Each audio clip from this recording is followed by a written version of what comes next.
Hello everyone, welcome to radical learning. আজকে আমরা পড়বো জিওগ্রাফি যে থার্ড চ্যাপ্টারটা রয়েছে তোমাদের, অর্থাৎ ওয়াটার অ্যাজ এ রিসোর্স। এই চ্যাপ্টারটা কমপ্লিট করব। তাহলে প্রথমে আমাদের জানতে হবে যে রিসোর্স কি। আমরা প্রথমেই পড়ে এসেছি ফার্স্ট চ্যাপ্টারে কি, যে হোয়াট ইজ অ্যাবাউট রিসোর্স সম্পর্কে পড়ে এসেছি। যে রিসোর্স কি, যেটা আমাদের নিডকে স্যাটিসফাই করে and which is culturally acceptable, economically feasible and technologically accessible. এবার সেকেন্ড চ্যাপ্টার আমরা কি পড়লাম? সেকেন্ড চ্যাপ্টারে আমরা পড়লাম যে forest and wild life as a resource, তাই না? অর্থাৎ ফরেস্ট এবং ওয়াইল্ড লাইফের ইম্পর্টেন্সটা আমরা দেখলাম। থার্ড যে চ্যাপ্টারটা আছে তোমাদের এখানে জিওগ্রাফি, সেটা আছে ওয়াটার অ্যাজ এ রিসোর্স। তাহলে এবার কি করব? ওয়াটারকে অ্যাজ এ রিসোর্স হিসেবে কনসিডার করব। কারণ আমাদের কি, আমাদের মানে ডেইলি লাইফে ওয়াটার, এয়ার, সয়েল এগুলো কি ইনসেপারেবল পার্ট, তাই না? তাদের মধ্যে ওয়াটার হচ্ছে যতগুলো ইম্পর্টেন্ট যে নিডস আছে তার মধ্যে ওয়াটার আমাদের একটা ইম্পর্টেন্ট নিডসকে স্যাটিসফাই করে, তাই না? এবং ওয়াটার রিসোর্সে আমরা কি দেখব, যে যেহেতু আমরা কি ওয়াটার অ্যাজ এ রিসোর্স, তাই তো, তাহলে থ্রু আউট এই চ্যাপ্টারটার মাধ্যমে আমরা দেখবো যে রিসোর্স যেহেতু ব্যবহার হবে, হিউম্যানসটাই রিসোর্সকে ইউজ করবে এবং তার ফলে রিসোর্সের কি ডিপ্লেশন হবে এবং কিভাবে সেটাকে কনজার্ভ করবে। তাহলে এখন প্রশ্ন হচ্ছে যে আমরা ওয়াটারকে রিসোর্স হিসাবে কিভাবে মানে কনসিডার কেন করবো? ঠিক আছে, প্রথমে আমাদের চ্যাপ্টারটাকে কানেক্ট করতে হবে। যেখানে বলেছে যে ওয়াটার রিসোর্স, তাহলে প্রথমে আমাদের কি কানেক্ট করাতে হবে যে ওয়াটারটা রিসোর্স হিসাবে আমরা অ্যাজ এ রিসোর্স হিসাবে আমরা কেন ওয়াটারটাকে কনসিডার করছি। ঠিক আছে, তো প্রথমে আমরা দেখো এখানে কি বলেছে যে দেয়ার আর 3/4 of the earth surface is covered with water, তাই না? আমাদের এই যে আর্থ অর্থাৎ পৃথিবীতে কি রয়েছে, মানে আমরা জানি যে 3 ভাগ জল, ঠিক আছে, 3/4, এবং 3 ভাগের মধ্যে 3 ভাগ কি আছে, 4 ভাগের মধ্যে 3 ভাগ জল রয়েছে আর 1 ভাগ ল্যান্ড রয়েছে, তাই না? সারফেস কভার উইথ ওয়াটার দিয়ে কভার করা আছে। এবার আমরা জল, গোটা পৃথিবীতে তো জল, ওশেনের যে এত ভাস্টনেস, তাই তো, এবং সেখানে প্রচুর জল রয়েছে, ঠিক আছে। এবার সব জলকে আমাদের কি মানে পানীয় বা সব জলকে আমরা ইউজ করতে পারি? সব ধরনের সব টাইপের ওয়াটার কিনে আমরা ইউজ করতে পারি? আমরা তো পারি না। ওশেনের জলকে আমরা ইউজ করতে পারি না, স্যালাইন, যেহেতু স্যালিনিটি বেশি থাকে, লবণতা বেশি থাকে, সেজন্য ইউজ হয় না। তো সুতরাং এই যে মানে তোমরা যে 3/4 আর্থ সারফেস এটা কি হচ্ছে যে কভার করলো, তার মধ্যে বা দেখতে হবে তাদের প্রপোর্শনেরটা কত আছে, কোন ওয়াটার কতটা রয়েছে। এবার সেখানে কি আছে, সেকেন্ড কি বলছে, অনলি এ স্মল পোর্শন অর্থাৎ প্রপোর্শন কাউন্টস, কি কাউন্ট করা হয়, অ্যাজ এ ফ্রেশ ওয়াটার হিসেবে আমরা, যেটা কি can be put to use, যেটা ইউজ হয় ফ্রেশ ওয়াটার হিসেবে, খুব স্মল পোর্শন। কতটা স্মল পোর্শন? অর্থাৎ আমরা জানি যে ওয়াটারকে আমরা যদি 100 ধরে নিই, তাহলে 100% যদি ধরে নিই, তার এই 100%-এর মধ্যে কি হচ্ছে, 97% হচ্ছে স্যালাইন ওয়াটার বা ওশেন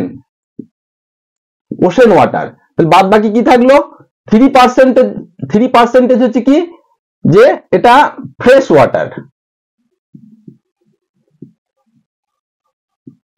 ঠিক আছে। এই 3% ফ্রেশ ওয়াটারের মধ্যে আবার 69% হচ্ছে কি, 69% হচ্ছে আমরা যে ফ্রেশ ওয়াটারটা পাচ্ছি সেটা আমরা হচ্ছে গ্লাসিয়ার থেকে পাচ্ছি, ঠিক আছে। 30% আমরা পাচ্ছি কোথা থেকে, আর গ্রাউন্ড ওয়াটার থেকে পাচ্ছি।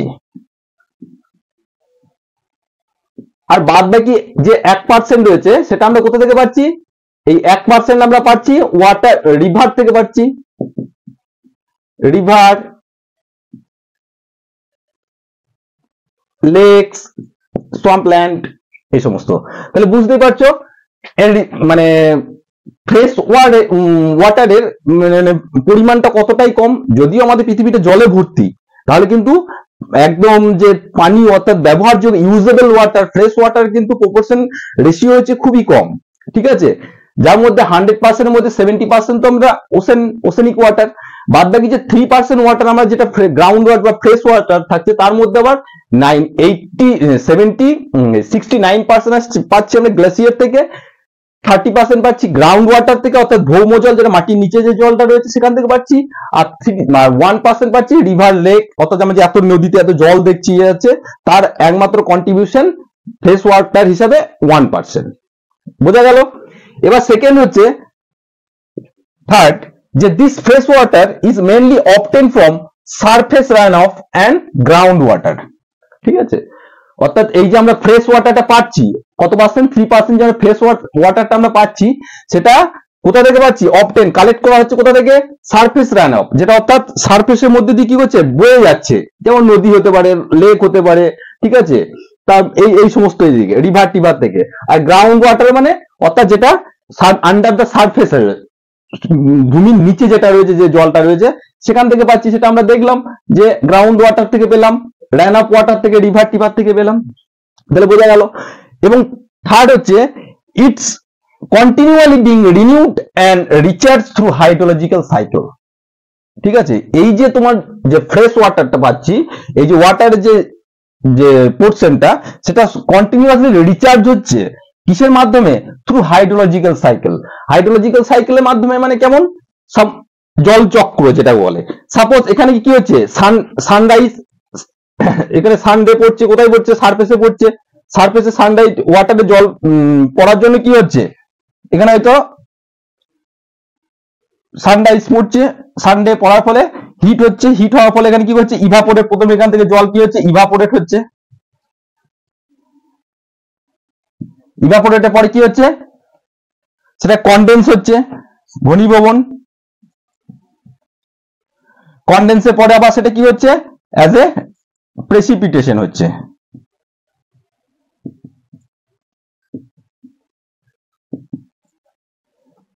প্রেসিপিটেশন হয়ে কি হচ্ছে, এখানে যে জলীয় বাষ্প এখানে উঠে প্রথমে ইভাপোরেট হয়ে উঠে যাচ্ছে, উঠে কনডেন্স হচ্ছে, কনডেন্স হয়ে কি হচ্ছে, মেঘ থেকে এখানে কি হচ্ছে, অ্যাজ এ প্রেসিপিটেশন হয়ে বৃষ্টি হিসেবে আবার কি পড়ছে, আবার নিচেতে ফিরে আসছে। সুতরাং এই যে সাইকেলের মাধ্যমে কি হচ্ছে, এটা রিচার্জ এবং রিনিউ হচ্ছে। ঠিক আছে, এটাই হাইড্রোলজিক্যাল সাইকেল, যে কি হবে, ইভাপোরেশন, কনডেনসেশন এবং প্রেসিপিটেশনের মাধ্যমে, প্রেসিপিটেশনের মধ্যে স্নোফল, রেইনফল থেকে আরম্ভ করে হেলস্টর্ম থেকে সমস্ত কিছু এর মধ্যে ইনক্লুডেড হচ্ছে, ফগ টক থেকে সব প্রেসিপিটেশনের মধ্যে পড়ে। তো এইভাবে সাইকেলের মাধ্যমে কি হচ্ছে, ওয়াটারের যে ব্যালেন্সটা সেটা ঠিক থাকছে। ঠিক আছে, এবার কি, through 3/4 of the world is covered with the water and water as a resource, renewable resource. আমরা কি দেখলাম যে ওয়ার্ল্ডের মধ্যে কত পার্সেন্ট, 3/4, অর্থাৎ 4 ভাগের মধ্যে 3 ভাগ কি রয়েছে, ওয়ার্ল্ডে জল রয়েছে পৃথিবীতে। তো পৃথিবীতে জল থাকার পরেও কি হচ্ছে, যে আমাদের কি করছি, এটাকে আমরা কনসিডার করছি as a renewable resource. Renewable resource মানে কি, যেটা শেষ হবে না। ঠিক আছে, সেটা আবার শেষ হওয়ার ফলে আবার শেষ হয়ে, যদি তাড়াতাড়ি শেষ হয়েও যায় সেটা আবার কি হবে, উইদিন টাইমের মধ্যে সেটা কি হবে, আবার সেটা রিনিউ হয়ে যাবে। যে ওয়াটার, এয়ার, সানলাইট, সয়েল, এগুলো রিনিউয়েবল রিসোর্সেস, সেটা আমরা জানি। তাহলে ওয়াটারও একটা আমরা রিসোর্স হিসেবে কনসিডার করছি। এবার রিসোর্স হিসেবে কনসিডার করছি মানে কি, আমরা যে ডে টু ডে লাইফে কি হচ্ছে, আমরা রিসোর্সকে আমরা এক্সপ্লয়েট করি, তাহলে ওয়াটার হিসেবে, রিসোর্স হিসেবে কিভাবে এক্সপ্লয়েট করছি আমরা, ওয়াটার আমরা ওভার ইউজ হচ্ছে, আমাদের বিভিন্ন ক্ষেত্রে ইন্ডাস্ট্রিয়াল ইউজ হচ্ছে, আরবানাইজেশন প্রসেসে যে ডেইলি লাইফের জন্য ইউজ হচ্ছে, ওয়াশিং, মানে বাথিং, ওয়াশিং থেকে আরম্ভ করে সমস্ত কাজে ইউজ হচ্ছে। তার ফলে কি হচ্ছে, আবার এগ্রিকালচার পারপাসেও কিন্তু আমরা ওয়াটারকে ইউজ করি, আন্ডারগ্রাউন্ড ওয়াটারকে ইউজ করছি। আবার পপুলেশন যেহেতু এক্সপ্লোশন হচ্ছে, ঠিক আছে, পপুলেশন এক্সপ্লোশন হলে কি, একটা লোক 4টে লোকের যে পরিমাণ জল তার লাগবে, সেখানে যদি চারের যোগে যদি 14টা লোক হয়ে যায়, তার তো জল যে ওয়াটার কনজাম্পশনটা আরো বেড়ে যাবে। তাহলে এইভাবে আমরা কিন্তু ওয়াটারটা কি হচ্ছে, সেই যে ওয়াটার, যে সারফেস ওয়াটার থেকে বা গ্রাউন্ড ওয়াটার থেকে যে আমাদের যে ফ্রেশ ওয়াটারটা আমরা ইউজ করছি, তার ব্যবহারটাও বেড়ে যাচ্ছে, ওভার এক্সপ্লয়েট হয়ে যাচ্ছে, যেটা রিসোর্স। তাহলে ওয়াটার এজ এ রিসোর্স হিসেবে হলে সেটাকে আমাদের নিজের কি হচ্ছে, নিডসটাকে স্যাটিসফাই করার জন্য আমরা ওভার এক্সপ্লয়েট করছি। তার ফলে কি হচ্ছে, এটা ডিপ্লেশন হচ্ছে, বিভিন্ন রকম ওয়াটার রিলেটেড বিভিন্ন প্রবলেম ক্রিয়েট হচ্ছে। তার মেন একটা যে প্রবলেম হচ্ছে ওয়াটার ক্রাইসিস। ঠিক আছে, যদিও আমাদের পৃথিবীতে 3 ভাগ জল, কিন্তু সমস্ত জলই তা খাওয়ার যোগ্য নয়। সাপোজ তুমি মাছ সমুদ্রের মধ্যে রয়েছো, সমুদ্রের চারিদিকে তো জল, ঠিক আছে, তো সেখানে তুমি জল খাবে কি করে? ঠিক আছে, তাহলে ড্রিঙ্কেবল অর্থাৎ যেখানে পানীয় যোগ্য জল তো সেখানে নেই। তোমার চারিদিকে জল থাকলেও কিন্তু তুমি জল খেতে পারবে না। তো কেসটা হচ্ছে সেরকম, যদি আমাদের 3 ভাগ জলে ভর্তি, তাহলে কিন্তু আমাদের ওয়াটারকে আমরা রিসোর্স হিসেবে কনসিডার করার ফলেও কিন্তু ওয়াটার রিলেটেড স্কারসিটি রিলেটেড বিভিন্ন রকম প্রবলেম হচ্ছে। তার জন্য দায়ী কারা? আমরাই দায়ী।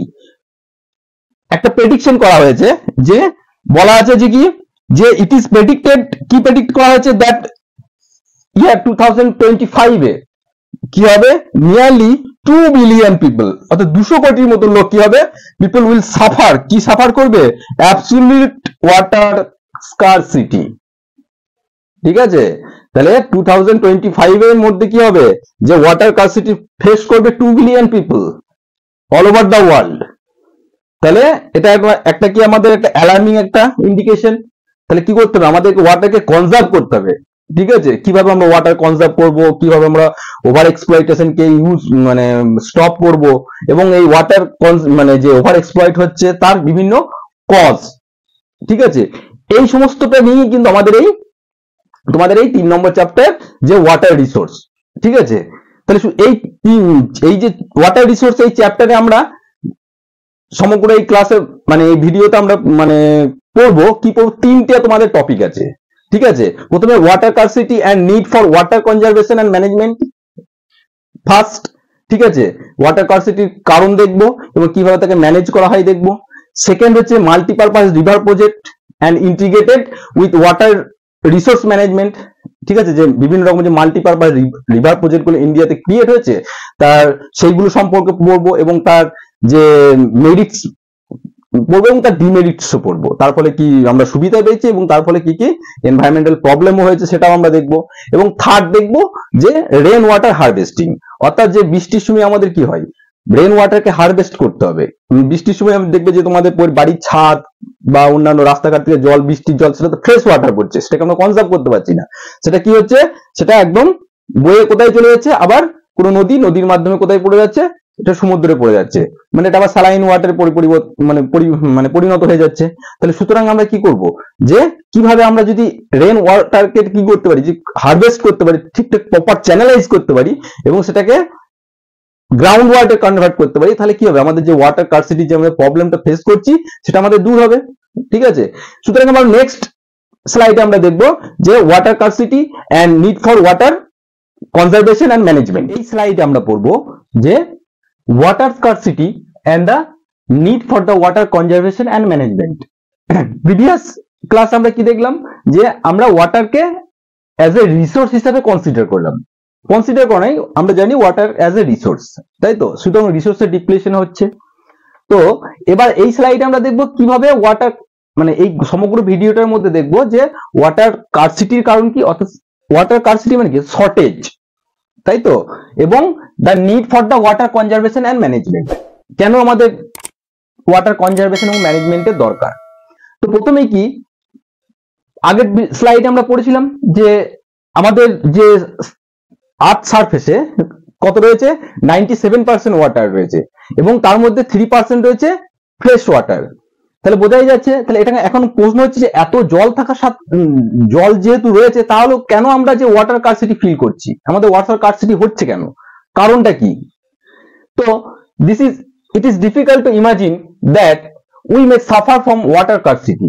এটা আমাদের ইমাজিন করতেই ডিফিকাল্ট হচ্ছে যে ঠিক আছে, আমাদের চারদিকে এত জল রয়েছে তাও আমরা ওয়াটার স্কারসিটিতে ভুগছি, তাই না? এর কারণটা কি? এর কারণ আমরা দুটো আসপেক্টে আমরা এই কারণটা আমরা দেখব। প্রথম হচ্ছে, তাহলে ওয়াটার স্কারসিটি যেটা হলো তার কজটা কি?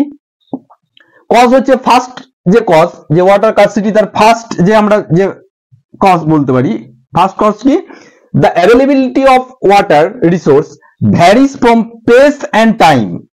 ঠিক আছে, mainly due to variation in seasonal and annual precipitation.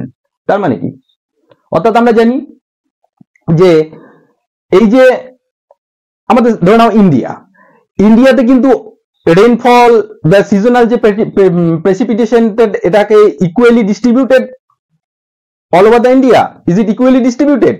না, তা নয়।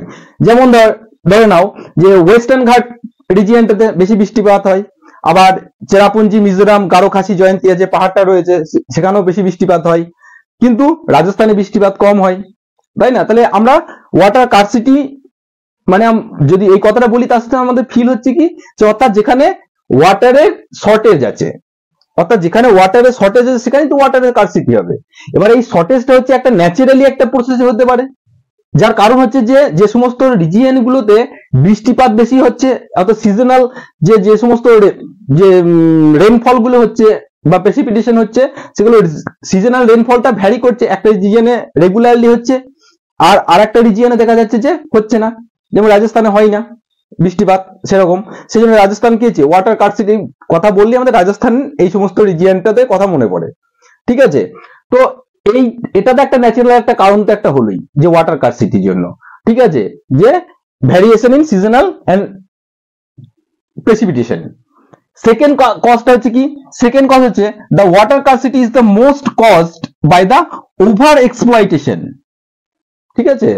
ওভার এক্সপ্লয়েট হচ্ছে কি জন্য, এক্সেসিভ ইউজ করছি আমরা, আর কি unequal access to the water এবং ডিফারেন্ট সোশ্যাল গ্রুপস, তাই না? ন্যাচারাল একটা কজ হলো ওয়াটার ক্রাইসিসের জন্য আমরা দেখলাম। আর আমাদের ম্যানমেড কজটা যে কি, যে সাপোজ কোনো একটা রিজিয়নে দেখা যাচ্ছে যে এই রিজিয়নটাতে ওয়াটার সেই কমিউনিটি অর্থাৎ সেই সোশ্যাল গ্রুপে ওয়াটারটা বেশি ইউজ করছে, তাই না? তার ফলে ওভার এক্সপ্লয়েট হচ্ছে ওয়াটারটা, তাই না? আবার কোথাও কি করছে, যেহেতু ওয়াটার কার্সিটি রয়েছে সেই জন্য জল আনার জন্য কি করছে, লং ডিস্টেন্স তাদেরকে ট্রাভেল করতে হচ্ছে সে জলটাকে নিয়ে আসার জন্য। তাহলে যেখানে ওয়াটারটা আমরা অ্যাভেলেবেল, পর্যাপ্ত পরিমাণে অ্যাভেলেবেল রয়েছে, সেখানে আমরা কি করছি, ওয়াটারটা আমরা আননেসেসারি আমরা ওয়াটার ইউজ করছি, ঠিক আছে? জলটা নষ্ট হয়েই যাচ্ছে, নষ্ট হয়েই যাচ্ছে, নষ্ট হয়েই যাচ্ছে। এই ওয়াটার কার্সিটি বেশি কোন সমস্ত ডেজার্ট রিজিয়নে বেশি হয়, যেমন আমরা রিসেন্টলি এখন দেখবে, এখন খবরের কাগজ বা সোশ্যাল মিডিয়াতে দেখতে পাবে যে একটা প্রজেক্ট লঞ্চ হচ্ছে, যেমন আরব। তো দুবাই থেকে কি হচ্ছে, যে মুম্বাই থেকে দুবাইয়ে একটা প্রায় 1100 কিলোমিটার কি হচ্ছে, একটা টানেল তৈরি হচ্ছে। মেন পারপাস কি, মেন পারপাস হচ্ছে টানেলটা বলছে যে কি করবে, যে এর কানেক্টিভিটি, রেলওয়ে কানেক্টিভিটি করবে মুম্বাই টু দুবাই। কিন্তু অ্যাকচুয়াল কানেক্টিভিটি কি, দুবাইয়ে জানো তোমরা, ওটা হচ্ছে তোমার তেল বেশি পাওয়া যায়, ঠিক আছে, কিন্তু জলের ক্রাইসিস রয়েছে। সেই জন্য দুবাই থেকে যেমন তেল এবং মানে ট্রান্সপোর্ট, মানুষ যে যাতায়াত করবে বাই রেল, এটাতে একটা দিক। আর একটা মেন কারণ হচ্ছে এখান থেকে যে কাবেরী নদীর জল, অর্থাৎ যে ফ্রেশ ওয়াটার, সেটা কিন্তু দুবাইয়ে যাবে। ইম্পর্টেন্সটা আমি বুঝতে পারছি তাহলে ওয়াটারে, কিন্তু সেই জন্য কি হচ্ছে, আমরা না ভেবে চিন্তে কি করছি, আমরা ওয়াটারটা কিন্তু ইউজ করছি, বিভিন্ন ইন্ডাস্ট্রিয়াল পারপাসে আমরা ওয়াটার ইউজ করছি, তাই না? তারপর বিভিন্ন রকমের যে আমাদের হোম যে ডোমেস্টিক ইউজেও আমরা ওয়াটারটাকে যথেষ্ট আমরা ইউজ করছি, আননেসেসারি ট্যাপ খুলে রাখছি, ঠিক আছে? এই যে আমাদের পপুলেশন এক্সপ্লোশন হচ্ছে, তার ফলে কিন্তু ওয়াটার কনজাম্পশনটা বাড়ছে, ঠিক আছে? তাহলে সুতরাং বোঝা যাচ্ছে যে এই সমস্ত জিনিসগুলো কারণ হচ্ছে কি ন্যাচারালি, আর আমাদের যে হিউম্যান মানে ম্যানমেড যে কারণ, এদের কম্বাইন্ড রেজাল্ট হচ্ছে যে ওয়াটার স্কারসিটি। কারণ ওয়াটার স্কারসিটি তখনই হবে যদিও আমাদের পৃথিবীতে 3 ভাগ জল এবং 1 ভাগ স্থল, এত আমাদের জল থাকার ক্ষেত্রে সত্ত্বেও কিন্তু আমাদের ওয়াটার ক্রাইসিস ফিল করতে হবে। সাপোজ যে বন্যা হলো, তো বন্যার সময় তো প্রচুর পরিমাণে জল আছে, তো সেই জলকে আমরা চুমুক দিয়ে খেয়ে নিতে পারি না, সেটা পসিবল নয়, ঠিক আছে? কারণ আমাদের সেই জলটা যদি পলিউট হয়ে যায়, কারণ সেটা পলিউটেড ওয়াটার, ঠিক আছে, সেখানে তো আমাদের জাম থাকে, বিভিন্ন রকম ব্যাকটেরিয়া থাকে, সেটা আমরা খেতে পারি না, ঠিক আছে, আমাদের হেলথ ডিটোরিয়েট করবে খেলে। তো সুতরাং আমাদেরকে ওয়াটারটাকে কি হতে প্রপারলি আমাদেরকে ইউজ করতে হবে, ঠিক আছে? তো এবার নেক্সট স্লাইডে আমরা কি দেখে নেবো, যে কেন আমাদের এই ওয়াটার যে ক্রাইসিসটা যেটা হচ্ছে, তার এবার মেজারটা দেখে নেবো। এটা কি একটা হচ্ছে কোয়ালিটেটিভ আর একটা হচ্ছে কোয়ান্টিটেটিভ, অর্থাৎ ওয়াটার কোয়ালিটিটা কিভাবে আমরা মানে আমাদের ডিস্ট্রয় হয়ে যাচ্ছে, আর কোয়ান্টিটিভ দিক থেকে কিভাবে এটা ডিস্ট্রয় হচ্ছে, সেটা আমরা দেখব। তো এবার আমরা দেখব যে অর্থাৎ যে ওয়াটার কার্সিটি, অর্থাৎ ওয়াটার কার্সিটির আমরা রিজনটা খুঁজবো, ঠিক আছে? ওয়াটার যে স্কারসিটির রিজন আমরা জানি যে দুটো অ্যাসপেক্ট এটা ওয়াটার স্কারসিটি হয়। একটা হচ্ছে তোমার কোয়ান্টিটেটিভ অ্যাসপেক্ট অর্থাৎ পরিমাণগত ব্যাপার, অর্থাৎ যেখানে ন্যাচারালি কারণে যেখানে সিজনাল এবং অ্যানুয়াল প্রেসিপিটেশন কম হচ্ছে সেখানে একটা ওয়াটার স্কারসিটি ক্রিয়েট হচ্ছে, এটা হচ্ছে কোয়ান্টিটেটিভ অ্যাসপেক্ট। আর একটা হচ্ছে কোয়ালিটেটিভ অ্যাসপেক্ট অর্থাৎ তার গুণগত মান, ঠিক আছে, কিভাবে আমরা ওয়াটারকে কন্টামিনেট করে দিচ্ছি, তার ফলে সেই ওয়াটার আমরা সেটা মানে ব্যবহার করা ইউজেবল নয়, ঠিক আছে, তাহলে সেখানেও কিন্তু ওয়াটার স্কারসিটি সৃষ্টি হবে। তো সুতরাং আমরা এখানে রিজন ফর ওয়াটার স্কারসিটিকে এখানে আমরা দেখব যে কোয়ান্টিটেটিভ অ্যাসপেক্টে দেখব।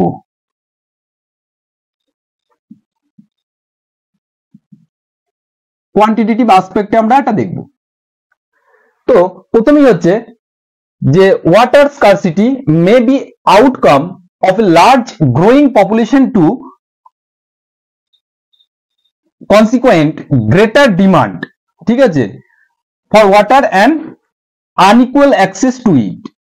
অর্থাৎ কি এটা মানে কি, অর্থাৎ ওয়াটার স্কারসিটি সেই কখন ক্রিয়েট হবে, যখন আমাদের পপুলেশন কি হচ্ছে, পপুলেশন হচ্ছে গ্রো করছে, অর্থাৎ পপুলেশন বৃদ্ধি পাচ্ছে। পপুলেশন বৃদ্ধি পেলে কি হবে, ওয়াটারের যে ডিমান্ড সেটাও কিন্তু ইনক্রিজ করছে, তাই না। পপুলেশন এক্সপ্লোশনের ফলে হচ্ছে যে ওয়াটারের ডিমান্ডটা তো বাড়বেই, কারণ 5টা লোক একটা জায়গায় রয়েছে, সেখানে তারা যে পরিমাণ জলটাকে খরচ করবে সেখানে যদি 25টা লোক হয়ে যায়, যে তাহলে জলের যে ইউজের অ্যামাউন্টটা তারও বেড়ে যাবে। তাহলে কি হচ্ছে, যখন সেই 25টা লোক যখন এই জলটা পাচ্ছে না তখনই কিন্তু ওয়াটার ক্রাইসিস হচ্ছে, অর্থাৎ ওয়াটার স্কারসিটি সৃষ্টি হচ্ছে, ক্রিয়েট হচ্ছে, তাই না। সেই জন্য কি বলছে, water scarcity may be an outcome of large growing population বাড়ছে, সেই জন্য কি হচ্ছে, এবং সেই পরিমাণ পপুলেশন কি হচ্ছে, সেই ওয়াটারটাকে কি পাচ্ছে না, ডিমান্ডটাকে তাদের ফুলফিল করতে পারছে না, তার ফলে কি হচ্ছে, ওয়াটার ক্রাইসিসের সৃষ্টি হচ্ছে, ওয়াটার স্কারসিটি ক্রিয়েট হচ্ছে। সেকেন্ড হচ্ছে যে a large population requires water not only for domestic use, যে আমরা তো ওয়াটারটা শুধু যে আমরা ডোমেস্টিক পারপাসে ইউজ করছি তা নয়, ওয়াটার আমাদের আর কি জন্য লাগে, it also to produce more food, ঠিক আছে। Irrigated agriculture is the largest consumer of water, agriculture, তাই না। কারণ যে কোনো ধরনের কৃষিকাজ অর্থাৎ এগ্রিকালচারে প্রচুর পরিমাণে জলের দরকার হয়, ঠিক আছে। লোক সংখ্যা যেহেতু বাড়ছে, তাহলে তাদের রিকোয়ারমেন্ট ফুলফিল করার জন্য, অর্থাৎ যে ফুড ক্রপের ডিমান্ডও বাড়বে, তাহলে ফুড ক্রপের ডিমান্ড যেহেতু বাড়বে, তাহলে বেশি বেশি করে আমাদেরকে কি করতে হবে, তাদের নিডসকে স্যাটিসফাই করার জন্য আমাদেরকে এগ্রিকালচার বেশি বেশি করতে হবে। আর এগ্রিকালচারে কি লাগে, প্রচুর পরিমাণে জল লাগে, ঠিক আছে। যেমন ধান প্রডিউস করতে গেলে পাট থেকে জুট থেকে এগোতে প্রচুর পরিমাণে কিন্তু জলের প্রয়োজন হয়। তো সুতরাং এই জলটা আবার কি হয়, যে মানে আমাদের যে ফার্মার রয়েছে, ঠিক আছে, বিভিন্ন রিজিয়নে দেখা যায় যে ফার্মাররা কি করছে, হয়তো যে লোকাল যে সমস্ত ন্যাচারাল ওয়াটার বডি আছে তার উপর ডিপেন্ডেন্ট, তার সাথে সাথে কি করছে, তারা নিজস্ব বোর ওয়েল থেকে আরম্ভ করে, টিউব ওয়েল থেকে আরম্ভ করে, সাবমার্সিবল পাম্প থেকে আরম্ভ করে বিভিন্ন রকমের প্রসেসের মাধ্যমে কি হচ্ছে, আন্ডারগ্রাউন্ড ওয়াটারকে তারা ইউজ করছে। তার ফলে কি হচ্ছে, আন্ডারগ্রাউন্ড বেশি পরিমাণে ইউজ হওয়ার ফলে হচ্ছে যে আন্ডারগ্রাউন্ড লেভেল অফ ওয়াটার যেটা, সেটা হচ্ছে আস্তে আস্তে আস্তে আস্তে কিন্তু ডিক্রিজ করছে, ঠিক আছে। তাহলে আন্ডার ওয়াটার লেভেল যে জলের যে ওয়াটার, সেটা ডিক্রিজ করলে কি হবে, সেটা তো ওয়াটার ক্রাইসিস হবে, তাই তো। তাহলে সুতরাং হচ্ছে এই যে হিউজ পরিমাণে পপুলেশন, তাদের নিডসকে স্যাটিসফাই করার জন্য বেশি বেশি এগ্রিকালচার করতে গেলে কি হচ্ছে, আমাদের প্রচুর পরিমাণে জলের দরকার হচ্ছে। তাহলে কি করব, আমরা কি এগ্রিকালচার বন্ধ করে দেবো?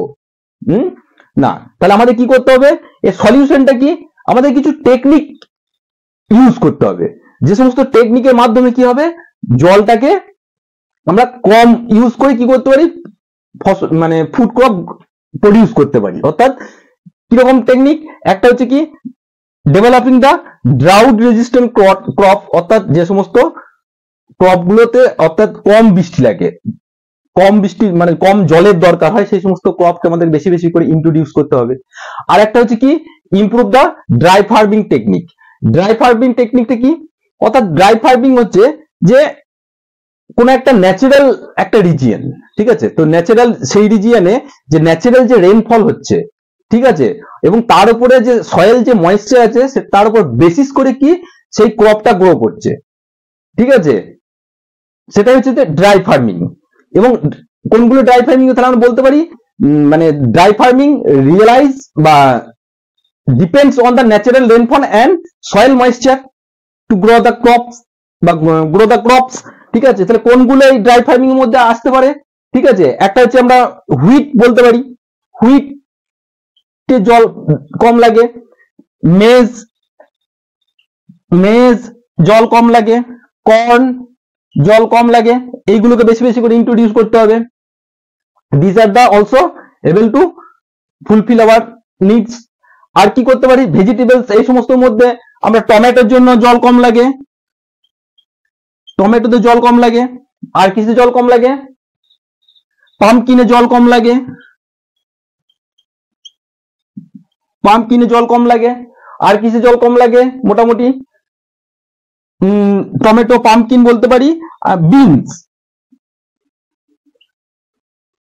যে আমরা খাই সেটারও কিন্তু এইগুলো জল কম লাগে। অর্থাৎ এই যে ক্রপ গুলো, এইগুলো মোটামুটি যে সমস্ত রিজিয়নে 50 সেন্টিমিটার যে রেনফল হয় বা 50 সেন্টিমিটারের কম রেনফলেও কিন্তু এই সমস্ত ক্রপ গুলো গ্রো করতে পারে।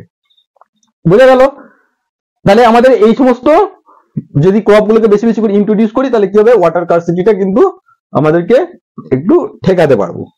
বোঝা গেল? এবার দেখবো ইন্ডাস্ট্রি ব্যাপারে কি হচ্ছে। এবার আমরা দেখে নেব যে অর্থাৎ কোয়ান্টিটেটিভ আসপেক্টে ইন্ডাস্ট্রি কিভাবে ইন্টেন্সিভ ইন্ডাস্ট্রিয়ালাইজেশন অ্যান্ড আরবানাইজেশন কিভাবে এই যে ওয়াটার স্কারসিটি সেটাকে বেশি বেশি ইনক্রিজ করছে, ঠিক আছে। অর্থাৎ ইন্ডাস্ট্রি এবং আরবানাইজেশন কিভাবে ওয়াটার স্কারসিটিকে বাড়াচ্ছে সেটা দেখবো। এখানে কি হচ্ছে যে increasing number of industries made matters worse on fresh water resource, ঠিক আছে। অর্থাৎ ইন্ডাস্ট্রি কি হচ্ছে, বেশি বেশি ইন্ডাস্ট্রিতে আমরা কি করছি, আমরা তো ওয়াটার রিসোর্স, ফ্রেশ ওয়াটার যে রিসোর্স তার উপর আমরা ডিপেন্ডেন্ট, তাই না? কারণ যে কোনো ইন্ডাস্ট্রিতে জল তো লাগবে তো। যেমন ধরো তোমরা যে পাল্প ইন্ডাস্ট্রিতে, ঠিক আছে, বা যে কোনো আয়রন ওর ইন্ডাস্ট্রিতে, যে কোনো ইন্ডাস্ট্রিতে সেখানে কি লাগে, প্রচুর পরিমাণে জল লাগে। তাহলে সেই জলটা কোথা থেকে নিচ্ছি আমরা, ফ্রেশ ওয়াটার রিসোর্স থেকে। আমরা যে রিজার্ভ যে সমস্ত জায়গা রয়েছে, ট্যাঙ্ক হোক বা পন্ড বা লেক হোক, সেখান থেকে আমরা জলটা নিচ্ছি। তাহলে সেখান থেকে জলের একটা রিকোয়ারমেন্ট এদের তো লাগছেই, ঠিক আছে। তারপরে আবার কি হচ্ছে, সেকেন্ড হচ্ছে much energy comes from the hydro electricity power, more than 22% of the total electricity produced. অর্থাৎ যে 22% আমাদের টোটাল 100% যে ইলেকট্রিক প্রোডাকশন যদি আমরা ধরি, তার 22% কোথা থেকে আসছে, 22% আসছে হাইড্রো ইলেকট্রিসিটি পাওয়ার। অর্থাৎ ওই ড্যাম এই সমস্ত বানিয়ে সেখান থেকে হচ্ছে টারবাইনের মাধ্যমে চাকা ঘুরে কি করছে, ইলেকট্রিসিটি তৈরি হচ্ছে। তাহলে ইন্ডাস্ট্রি কি করছে, ইন্ডাস্ট্রি একদিকে যে সমস্ত ফ্রেশ ওয়াটার রিসোর্সেস সেগুলোতে জলটাকে ইউজ করছে, উপরন্ত আবার কি করছে, সেই ইন্ডাস্ট্রি থেকে যে সমস্ত তাদের যে ইনফ্লাক্স অর্থাৎ যে ওয়েস্টেড মেটেরিয়াল গুলো আসছে সেগুলোকে জলে এসে সেগুলোকে পলিউট করছে।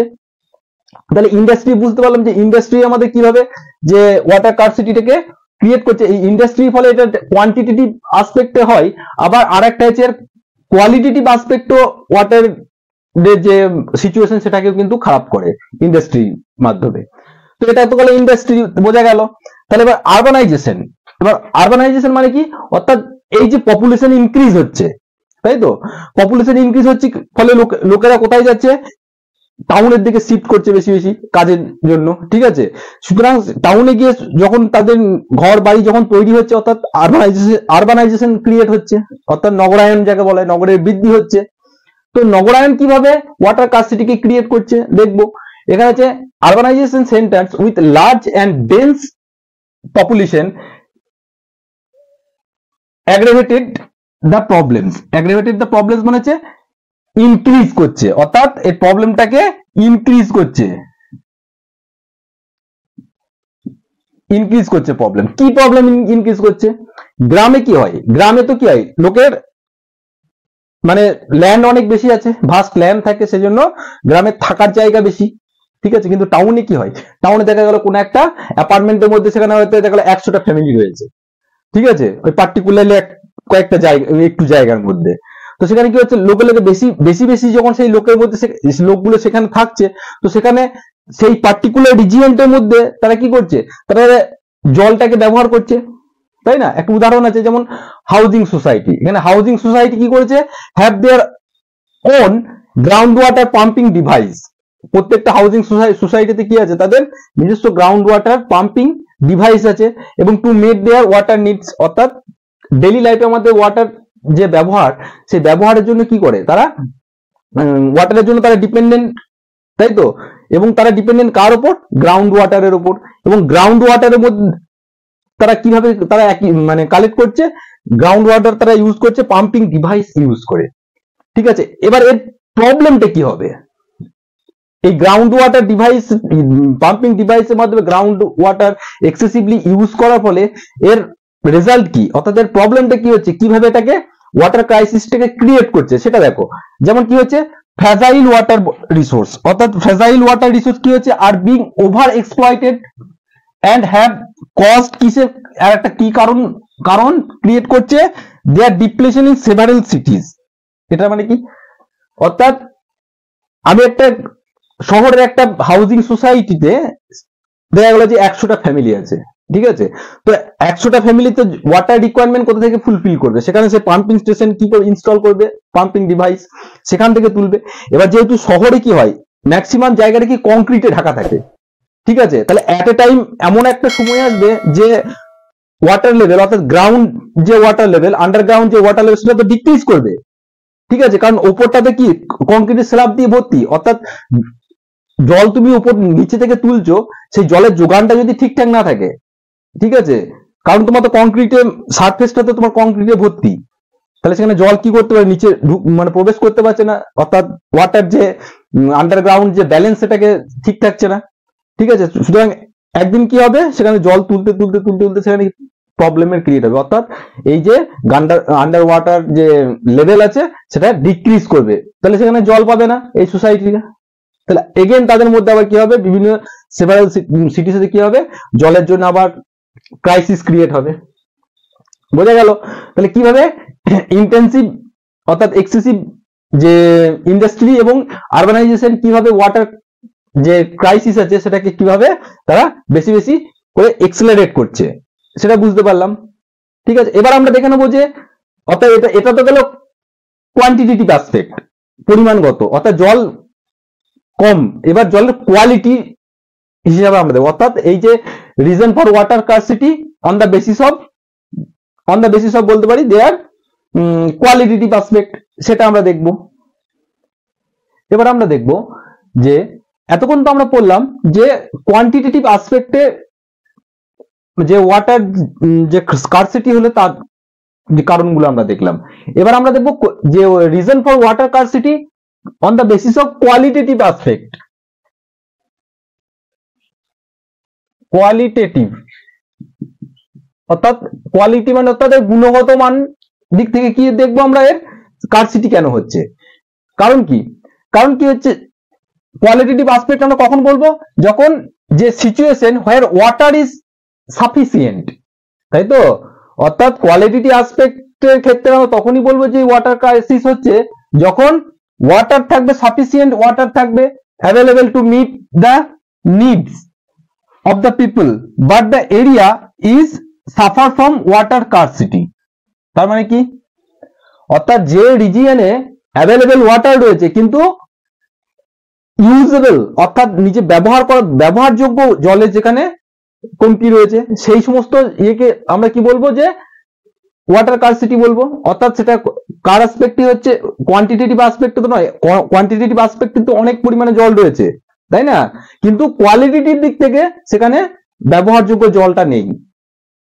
অর্থাৎ বন্যার সময় কি অনেক জল থাকে, কিন্তু সেখানে কি পানযোগ্য জল, ড্রিঙ্কেবল ওয়াটার, কিন্তু সেখানে বন্যার সময় যে এক ক্রাইসিস ক্রিয়েট হয়। তোমাদের বইয়ে একটা উদাহরণ আছে, যেমন দেখো এখানে যেমন রয়েছে, ঠিক আছে, যে water everywhere not a drop to drink, তাই তো, not a drop to drink, মানে এখানে এই যে এটা কলকাতার একটা রিজিয়ন, এখানে হেভি ডাউনপোরের ফলে কি হচ্ছে, বৃষ্টিপাতের ফলে কি হচ্ছে, সমস্ত জায়গাটা জলময় হয়ে গেছে, কিন্তু এখানে এত তো জল রয়েছে, ওয়াটার লগিং হয়ে রয়েছে, কিন্তু এখানে খাবার জল নেই।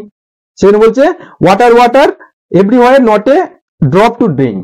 আবার এই রিজিয়নটাতে রয়েছে আর একটা তোমাদের ছবি দেওয়া আছে, দেখবে যে কাশ্মীরে কি হয়েছে, কাশ্মীরি একজন কাশ্মীরি মহিলা হোক বা লোক হোক, কি হয়েছে, Kashmiri earthquake survivor carries water in the snow in the devastated village, অর্থাৎ যে আর্থকোয়েকের ফলে একটা গ্রামে হয়তো ধ্বংস হয়ে গেছে, সেখান থেকে সেই বরফ পেরিয়ে সেখান থেকে কি করছে, মাথায় করে সে জল নিয়ে যাচ্ছে।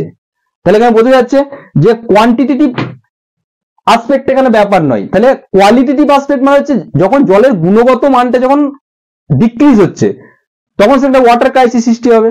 ঠিক আছে, আমরা যেমন বললাম যে সমুদ্রের ধারে যদি আমরা মাছ সমুদ্রের মধ্যে বেড়াতে গেলাম অর্থাৎ বোটে করে, ঠিক আছে, মাছ সমুদ্রে যদি বোটে করে বেড়াতে গেলাম, তখন সেখানে হয়তো দেখা গেল যে আমরা খাবার জল নিয়ে যাইনি সাথে, তো চারিদিকে সমুদ্রের চারিদিকে তো প্রচুর জল রয়েছে, ঠিক আছে, কিন্তু সেই জলকে আমরা স্যালাইন ওয়াটার খেতে পারবো না।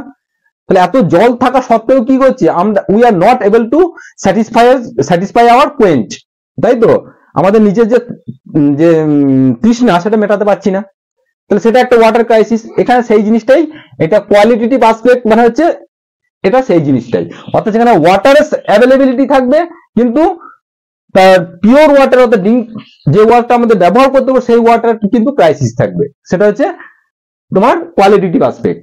এটা কি জন্য, এবার কেন হচ্ছে, এর কারণটা কি, আমরা কেন সেখানে জল ব্যবহার করতে পারছি না, কারণ ব্যাড কোয়ালিটি অফ ওয়াটার, অর্থাৎ ওয়াটারের যে কোয়ালিটি সেটা ব্যাড, ইমপিওর ওয়াটার আমরা বলতে পারি।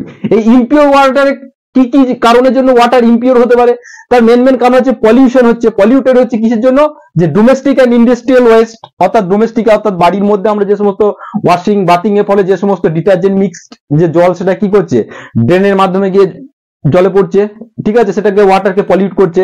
আবার ইন্ডাস্ট্রিয়াল যে সমস্ত ওয়েস্ট আছে সেগুলোও কিন্তু কি হচ্ছে, ইন্ডাস্ট্রিয়াল প্লান্ট থেকে সেগুলো বার হয়ে কি হচ্ছে, জলের সাথে মিশে সেগুলো নদীতে বা লেকে বা অন্য কোনো ফ্রেশ ওয়াটার বডিতে পড়ে সে কি করছে, ওয়াটারটাকে কন্টামিনেট করে দিচ্ছে। তাহলে সেটা কি হচ্ছে, ওয়াটার সেই কন্টামিনেটেড ওয়াটার কিন্তু আমাদের কোনো কাজেই আসে না, সেটা পলিউশন ক্রিয়েট করছে, তাই না।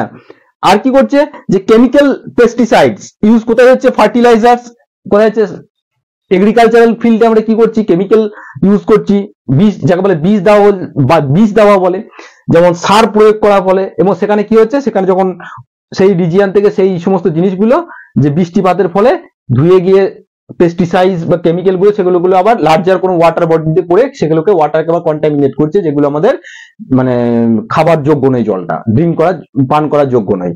আবার কি হচ্ছে, making the hazard for human use. তাহলে বোঝা যাচ্ছে এই সমস্ত কারণগুলোর জন্য ওয়াটার কন্টামিনেট হচ্ছে, এবং কন্টামিনেটেড হওয়ার ফলে কি করছে, আমরা জলটাকে আমরা হিউম্যানদের ইউজের জন্য মানে ঠিক সুটেবল নয়, ঠিক আছে।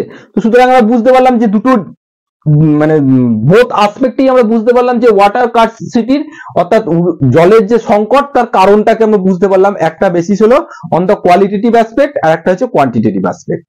তাহলে তোমার যদি জিজ্ঞাসা করে শর্ট কোশ্চেন হিসাবে তোমার মানে কোশ্চেন আসে যদি what are the cause of the, বলতে পারি যে কি বলবো, যে reason for the water scarcity in the quantitative aspect বললে আমরা কি বলবো, যে পপুলেশন গ্রোথ, ঠিক আছে, পপুলেশন গ্রোথ হচ্ছে, এগ্রিকালচার হচ্ছে, ইন্ডাস্ট্রি এবং আরবানাইজেশন হচ্ছে। আর কোয়ালিটেটিভ অ্যাসপেক্টে যদি জিজ্ঞাসা করে তাহলে আমরা বলবো যে কি হচ্ছে যে অ্যাভেলেবিলিটি অফ ওয়াটার তো আছে, কিন্তু তার কোয়ালিটিটা কি হচ্ছে, ডিটোরাইট করছে। তার কারণ হচ্ছে এইগুলো, যে polluted domestic and industrial waste, pesticides, fertiliser making the hazards for human use. তো এখান থেকে যে যদি কোনো বড় কোয়েশ্চেন করে যে what are the causes of water scarcity, যদি বলে তাহলে আমাদের দুটোকেই আমাদের কোয়ান্টিটেটিভ অ্যাসপেক্ট তার সাথে সাথে আমাদের কোয়ালিটেটিভ অ্যাসপেক্ট দুটোকেই আমাদেরকে কি করতে হবে, বর্ণনা করতে হবে, ঠিক আছে। তো সুতরাং আমরা যে ওয়াটার স্কার্সিটি এই যে পোর্শনটা, এটা আমরা কিন্তু এই স্লাইডে আমরা কমপ্লিট হলো। এবার আমরা দেখব যে the need for water conservation and water management. We already completed the water scarcity. ঠিক আছে, এবার আমরা দেখব এই স্লাইডে যে the need for water conservation and management, অর্থাৎ ওয়াটার যে কনজারভেশন এদের যে ম্যানেজমেন্ট করা দরকার কেন, অর্থাৎ হয় নিড ফর কনজারভেশন, ওয়াটার কনজারভেশনে কেন দরকার, তাই তো? কারণ ওয়াটার কি, এটা আমাদের সেফ গার্ড হিসেবে কাজ করে। আমাদের নিজেদের অস্তিত্বকে বাঁচিয়ে রাখতে গেলে কি করতে হবে, আমাদের ওয়াটার কিন্তু চাই। ওয়াটার মানে কি, একদম পিওর ওয়াটার, অর্থাৎ যে ওয়াটার আমরা পান করতে ড্রিঙ্কেবল, অর্থাৎ পলিউশন ফ্রি ওয়াটার দরকার। কিন্তু আমরা তো দেখলাম যে ওয়াটার তো মোটামুটি 97% আর্থে ওয়াটার মানে যে ওশেনিক ওয়াটার, এবং 3% কি রয়েছে যে ফ্রেশ ওয়াটার। আমাদের দরকার কি, আমাদের যে 3% যে ফ্রেশ ওয়াটার রয়েছে সেটাকে কিভাবে আমাদেরকে মেনটেন করা যায়। কেন আমাদের ওই ফ্রেশ ওয়াটারকে মেনটেন করব, কারণ আমাদের কি করতে হবে, water acts as a safeguard and it also protects us. ঠিক আছে, বলতে হবে আমাদের সেফগার্ড হিসেবে কাজ করছে। কিসের জন্য, কারণ যদি ওয়াটারকে যদি আমরা কনজার্ভ না করি আমাদের হেলথ হ্যাজার্ড প্রবলেম হয়ে যাবে, অর্থাৎ ওয়াটার রিলেটেড যে সমস্ত প্রবলেম আছে অর্থাৎ ডিজিজ আছে সেগুলো এই হেলথ হ্যাজার্ডে কনভার্ট হয়ে যাবে। ঠিক আছে, পলিউটেড ওয়াটার খেলে সাধারণত কি হবে, রোগ ব্যাধি থেকে আরম্ভ করে পেটের সমস্যা থেকে বিভিন্ন রকম প্রবলেম ক্রিয়েট হবে, অর্থাৎ আমাদের হেলথ ডিটোরিয়েট করবে। সেকেন্ড হচ্ছে টু এনশিওর ফুড স্কারসিটি, অর্থাৎ আমাদের যে ফুড আমরা প্রত্যেকটা হিউম্যান বিংস, তাই তো, কিসের উপর ডিপেন্ডেন্ট, ফুডের উপর ডিপেন্ডেন্ট। এবার সেখানে যদি ওয়াটার স্কারসিটি যদি হয়, তাকে যদি প্রপারলি যদি চ্যানেলাইজ করে ম্যানেজমেন্ট যদি না করা হয় তাহলে কি হবে, তাহলে ল্যাক অফ ওয়াটারের জন্য কি হবে, ফুড ক্রপ গুলো ডিস্ট্রয় হবে। আর ফুড ক্রপ ডিস্ট্রয় হলে কি হবে, সেখানে আমাদের অস্তিত্ব সংকটে পড়ে যাবে। আমরা because we can't live without food. ঠিক আছে, ফুড ছাড়া আমরাও বাঁচতে পারি না। সুতরাং সেই জন্য ফুডটাকে এনসিওর করার জন্য আমাদের কি করতে হবে, ওয়াটারটাকে কিন্তু কনজার্ভ করতে হবে। সেকেন্ড হচ্ছে যে কন্টিনিউশন আমার লাইভলিহুড, আমাদের সমস্ত লাইভলিহুড যে সমস্ত সেগুলোকে মেনটেন করার জন্য কিন্তু কি দরকার, ওয়াটার দরকার। ওয়াটারকে কনজার্ভ করতে হবে, কারণ লাইভলিহুডের উপর ডিপেন্ড করে কি আছে, তার বেসিস করে যে সমস্ত প্রোডাক্টিভ অ্যাক্টিভিটিস আছে প্রত্যেকটাই কিন্তু আমাদের ওয়াটারের উপর ডিপেন্ডেন্ট। ঠিক আছে, আমাদের যে সমস্ত অ্যাক্টিভিটিস এর মধ্যে যদি প্রাইমারি অ্যাক্টিভিটি থেকে সেকেন্ডারি অ্যাক্টিভিটি থেকে টার্সিয়ারি অ্যাক্টিভিটি থেকে কোয়ার্টারনারি অ্যাক্টিভিটি, যে যত রকমের অ্যাক্টিভিটি আছে প্রত্যেকটা অ্যাক্টিভিটি কিন্তু কার উপর ডিপেন্ডেন্ট, ওয়াটারের উপর ডিপেন্ডেন্ট। কারণ এটা তো সিম্পল কথা যে ওয়াটার ছাড়া তো আমরা বাঁচতে পারবো না। ঠিক আছে, মানে একটা দিন পর্যন্ত আমরা ওয়াটার ছাড়া বাঁচতে পারবো না। ঠিক আছে, আমাদের পুরো সিস্টেমটাই কিন্তু কোলাপস করে যাবে উইদাউট ওয়াটারে। আর এখানে কি, and prevent degradation of our natural ecosystem, অর্থাৎ কোন একটা জায়গায় যদি ওয়াটারটা যদি স্কারসিটি হয়, ওয়াটারে যদি পলিউটেড হয়ে যায়, সেখানকার ইকোসিস্টেমটা কি হবে, সেখানে ইকোসিস্টেমটাও কিন্তু সেখানে ডিস্ট্রয় করবে। ইকোসিস্টেমে কি হয়, সেখানে লিভিং অর্গানিজম থেকে আরো সমস্ত নন লিভিং যে সমস্ত অর্গানিজম আছে তারা ইন্টারলিঙ্ক থাকে। ঠিক আছে, ইকোসিস্টেমে হিউম্যানরাই কিন্তু সর্বশেষ নয়, কিন্তু আমাদের আশেপাশে যে সমস্ত জীব, যে উদ্ভিদ যা দেখছো তারা প্রত্যেকটাই কি একে অপরের সাথে ইন্টারলিঙ্কড। ঠিক আছে, তো সুতরাং ওয়াটার যদি না থাকে এই ইকোসিস্টেমটাও কি হবে, টোটালি কোলাপস করে যাবে।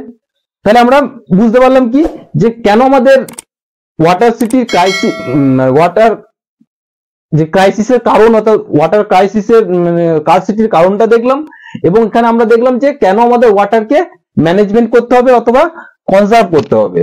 ঠিক আছে, সেই জন্য আমাদের ওয়াটারকে কি করতে হবে, যে মেনলি যে ওয়াটারের যে ওভার এক্সপ্লয়টেশন হচ্ছে,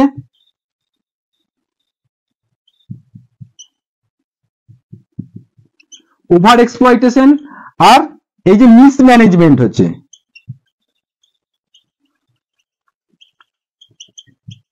এই দুটো জিনিসকে কিন্তু টোটালি স্টপ করতে হবে, তবেই কিন্তু আমাদের ওয়াটার যে কনজারভেশন সেটা কিন্তু সাকসেসফুল হবে। তো সুতরাং এই ভিডিওতে এটুকুই। সুতরাং stay connected and keep learning and subscribe my channel Radical Learning. Thank you for watching.